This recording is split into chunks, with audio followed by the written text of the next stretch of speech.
Hello, my name is Laura Henneberry. I'm coming to you from Margate, Florida, and this week's discussion board is on Betsy Ross, an American icon. Elizabeth Grissom was born into a Quaker family. As she grew in stature, she married John Ross, who endearingly called her Betsy. She is the most wide-known person of the Revolutionary period who was not a president, a general, or a statesman. So what made her a popular American icon? Well, it wasn't until the centennial celebration was quickly approaching that questions began to swirl about who had sewn the first American flag.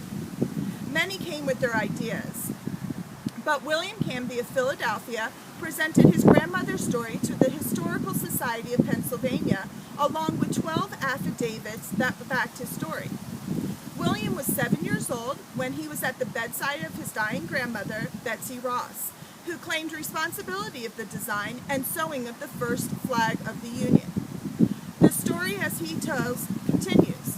In 1777, General George Washington and 2 other men came into Betsy's upholstery shop in Philadelphia, which also served as a flag shop, and presented the Continental Congress's idea of a flag with 13 stripes representing the 13 colonies and 13 six-pointed stars on a blue field.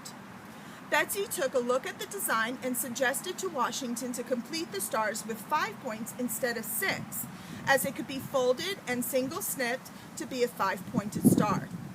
Washington liked that idea and asked her to sew it together.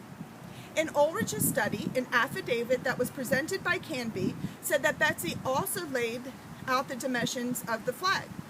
When a suggestion came to her that as more states came into the Union, they could be added as stripes, Betsy rejected the notion, saying that the flag would essentially look awkward, and quickly resolved the problem of the new states by adding a new star.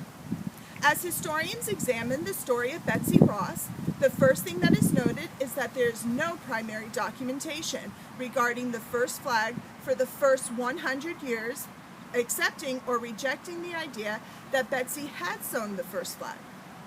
So we turn to oral tradition and any circumstantial evidence that supports the notion that Betsy had sewn the flag. We see through oral tradition a few things. 1, oral tradition favors the party who is sharing the story, so we will never see Betsy Ross in a negative light. And 2, oral tradition can be skewed as it is passed down from generation to generation. So why is Betsy Ross credited for designing and sewing the first American flag? Well, she was a flag maker in Philadelphia. Second, there's no proof she did or didn't. Lastly, it is the story that all people can relate to. As stated before, she was neither a president, a general, or a statesman. She was a widower 3 times over who had overcame the label that was placed upon her.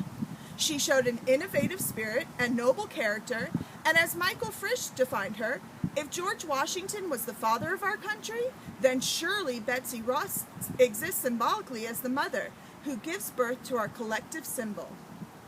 Betsy Ross has been iconically remembered through paintings and idealized like that of the Madonna, the mother of Christ. She is also idealized by wearing a red bonnet, which symbolized freedom from slavery, and she's draped in the colors of our flag, red, white, and blue. She brings a sense of equality and national pride, like that of the Eagle, Statue of Liberty, and the American flag, presidents, and U.S. documents. Students all around our country are taught about Betsy Ross and her sewing of the first flag. Although it cannot be proven one way or the other, it is a good story to tell. Thank you.